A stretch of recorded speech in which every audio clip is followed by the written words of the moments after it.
Donc je vais vous demander pour en première question, quelle est votre formation, quelle est votre fonction au sein du musée de Grenoble?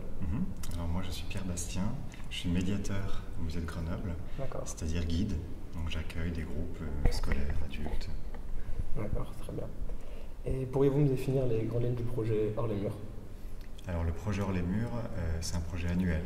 Généralement au printemps de chaque année, on présente une exposition d'œuvres du musée, des œuvres des collections, dans un lieu autre que le musée. Donc ça peut être une bibliothèque de quartier, ça peut être un centre social, ça peut être une MJC. C'est généralement un fonds d'œuvres assez restreint, il y a une dizaine d'œuvres, parfois un peu plus si c'est des petits formats, si c'est des grands formats il y en a moins. Et c'est une exposition thématique, tous les ans différente, que l'on organise voilà, dans un lieu de proximité pour toucher un public de proximité qui ne viendrait pas forcément voir ces œuvres au musée. D'accord, très bien. Et depuis quand ce projet a commencé? Le projet a commencé en 2002. Il n'y en a pas eu un chaque année, mais presque. Donc là, de mémoire, ça doit être la 15e édition, ou la 14e, la 14e, je crois. Il faudra que je vérifie, pour l'édition 2017. Ok. Donc l'objectif, c'est de sortir les œuvres du musée pour les proposer à une autre une population qui n'aimerait pas forcément au musée. Voilà, l'idée est vraiment de proposer que le musée vienne à des publics qui ne viendraient pas facilement au musée. Et c'est pour ça qu'on tient toujours à ce que l'exposition Hors les murs soit dans un lieu de proximité, pas un lieu fermé, un lieu qui est ouvert au public, donc que ce soit un lieu culturel comme une bibliothèque ou une structure sociale ou socio-éducative. Très bien. Et est-ce vous qui avez lancé ce projet? Non, moi je ne travaillais pas au musée à ce moment-là. Moi je suis arrivé en 2009 au musée de Grenoble. Donc les expositions Hors les murs étaient déjà en route depuis plusieurs années. Mais dès mon arrivée, j'ai eu envie de m'associer à ce projet-là. Et donc nous sommes trois maintenant avec Frédéric Ribolovic et Marie-Laure Pequet à travailler sur ce projet avec les autres services du musée, puisqu'on travaille évidemment avec le directeur du musée pour la sélection des œuvres, et puis le service communication pour la diffusion de l'information de l'exposition, les services techniques qui font les travaux d'aménagement des espaces pour pouvoir installer les œuvres. Pratiquement tous les services du musée sont impliqués dans ce projet-là. Et pourquoi avez-vous décidé de continuer ce projet? Qu'est-ce qui vous a intéressé là-dedans? Personnellement? Oui, personnellement. Alors, moi, ce qui m'intéresse dans ce métier de médiateur, de guide, c'est de m'adresser à des publics différents. Être à proximité des œuvres, mais les présenter aussi bien à des adultes, à des scolaires, à des tout-petits, à des publics en situation de handicap, et puis ces publics qui ne viennent pas au musée, mais qu'on va voir dans un lieu de proximité, et bien ça c'est une expérience très intéressante parce qu'on n'est pas dans notre cocon au musée, ce sont des conditions différentes de rencontres avec des publics autour d'œuvres, et ce sont souvent des moments sur le plan humain qui sont extrêmement riches. Donc vous présentez les œuvres qui sont exposées lors de visites? Voilà, c'est ça. L'exposition dure généralement 4 semaines sur la période mai-juin. Pour 2017, là on connaît déjà les dates, ce sera du 10 mai au 7 juin, donc c'est toujours cette période-là. Et pendant 4 semaines, on est toujours sur place. Parmi les 3 médiateurs que nous sommes, que j'ai évoqués juste avant, on est là pour accueillir des groupes et aussi pour présenter des œuvres à des lecteurs d'une bibliothèque, des usagers d'une MJC. Ça peut être une visite d'une demi-heure, 1 heure, ça peut être un temps de rencontre d'un échange, d'un quart d'heure autour d'une œuvre. Ça peut être des échanges très informels. Ce n'est pas forcément la visite guidée classique comme on peut l'imaginer, faite par un historien de l'art qui va parler de courant artistique. Non, ça peut être un échange très simple autour de ces œuvres. Ok. Et j'ai pu remarquer que le projet Hors les murs se faisait dans des quartiers dits sensibles. Par exemple, j'ai vu qu'il y a Villeneuve, Malherbe, l'Abbaye. Alors l'idée évidemment est d'organiser une expo qui soit un peu éloignée géographiquement du musée. On ne va pas faire une exposition hors les murs avec des œuvres du musée pour les déplacer 200 mètres plus loin.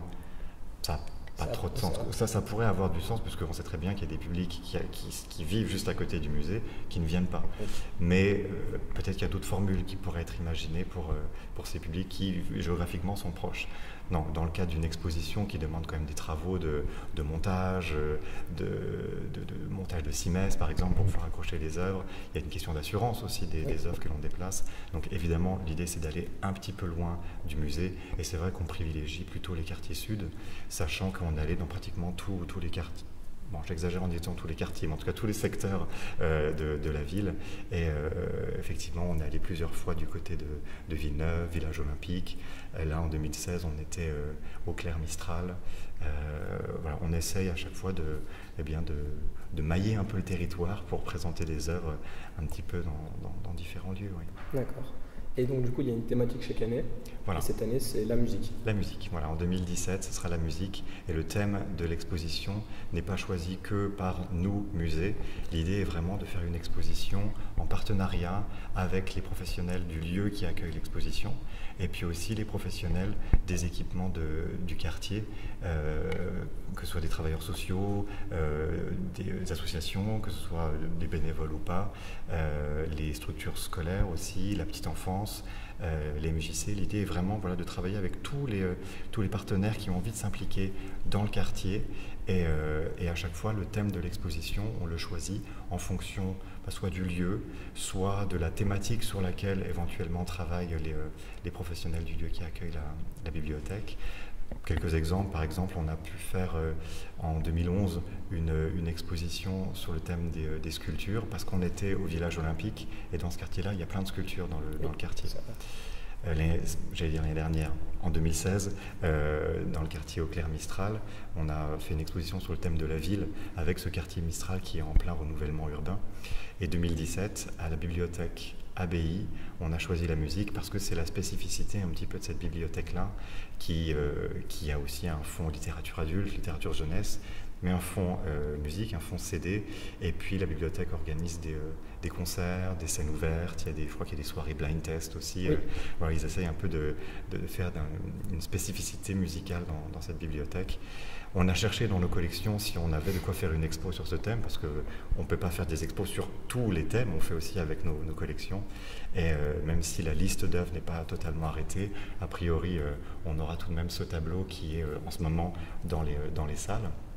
Cette représentation d'une accordéoniste dans un atelier de peintre, a priori on l'aura dans l'exposition hors les murs, même si toute la liste n'est pas arrêtée, on a quand même une idée assez précise, et on sait maintenant qu'on peut faire une petite exposition hors les murs d'une dizaine d'œuvres environ sur cette thématique de la musique, à la fois des représentations de musiciens, de musiciennes, mais aussi des œuvres peut-être plus surprenantes, plus abstraites, sur l'idée des ondes, des lignes musicales, des rythmes. Ce ne sera pas forcément une illustration de musiciens, mais ça peut être aussi des évocations plus faisant travailler l'imaginaire. Ok. Donc la prochaine question est pourquoi ce nom en fait ? Hors les murs ? Oui. Alors l'idée, ça c'est un terme qui est assez ancien, et ça fait plusieurs années qu'on cherche à un autre terme, mais ça fait déjà plusieurs années, je ne vais pas dire décennies, mais presque, que des musées, plusieurs musées, pas seulement le musée de Grenoble, organisent des projets d'exposition d'œuvres, mais en dehors des murs du musée. Et il y a différentes manifestations qui sont proposées. Par exemple, il y a des musées qui font un peu des expositions clés en main. Ce sont toujours les mêmes œuvres qui sont prêtées dans différents lieux. Ce n'est pas la politique du musée de Grenoble. À chaque fois, c'est une expo différente. Mais c'est vrai que quand il s'agit de présenter des œuvres d'une collection d'un musée en dehors des murs du musée, souvent c'est un peu cette appellation hors les murs, sachant que ça peut avoir des formes assez différentes. Peut-être qu'un jour on aura une super idée avec les services com du musée pour une nouvelle appellation. Et il y a d'autres projets qui ne sont à venir, qui sont en lien avec hors les murs. C'est-à-dire ? Le musée de Grenoble propose d'autres projets qui sont similaires un peu à hors les murs. Alors le musée de Grenoble, non. Sachant que quand il y a une exposition hors les murs, il y a toujours des projets autour de l'exposition, mais qui ne sont pas menés par nous, mais qui peuvent être menés par, je ne sais pas moi, les bibliothécaires qui peuvent proposer des lectures en lien avec l'exposition, je ne sais pas moi, des professionnels de structures de loisirs ou de structures petite enfance qui vont travailler avec leur public sur des œuvres et puis faire leur propre exposition en lien avec le thème de l'expo hors les murs. L'idée, c'est vraiment de travailler avec ces professionnels-là pour qu'il y ait une dynamique autour de l'exposition et qu'il y ait comme ça tout un ensemble d'événements dans l'exposition, autour de l'exposition, pour essayer de faire vivre pendant un temps autour de ce projet-là essayer de faire une émulation entre ces professionnels sur cette thématique-là, travailler ensemble. Donc ce projet-là dure 1 mois. Voilà, l'exposition dure 1 mois, mais on commence déjà à travailler avec les professionnels du quartier. C'est un travail de fond. Voilà, c'est pratiquement 9 mois de travail en amont, de rencontres, de prise de contact, de réflexion sur ce que l'on peut faire, avec qui, quel projet on peut mettre en place autour de cette exposition. Et quand vous cherchez à démarcher une bibliothèque, vous avez souvent des retours positifs ou certains refusent? Alors, maintenant, c'est un peu connu, le principe des expositions dans le mur du Musée de Grenoble, ça fait un petit moment que ça dure. Donc souvent, quand on va rencontrer des professionnels pour leur parler du projet, souvent on nous dit « Ah oui, j'en ai déjà entendu parler ». Alors souvent, c'est « Ah oui, c'est super ». C'est super, on a souvent plutôt des retours positifs. Maintenant, il y a des contraintes qui font que parfois un lieu nous dit « Ah bah on aimerait bien vraiment, mais on ne peut pas parce qu'on n'a pas la place ».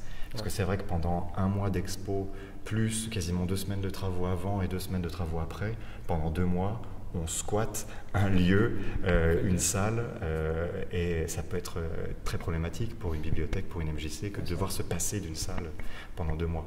Il y a aussi des questions de sécurité, et donc on doit être dans un lieu qui est sous alarme pour la sécurité des œuvres.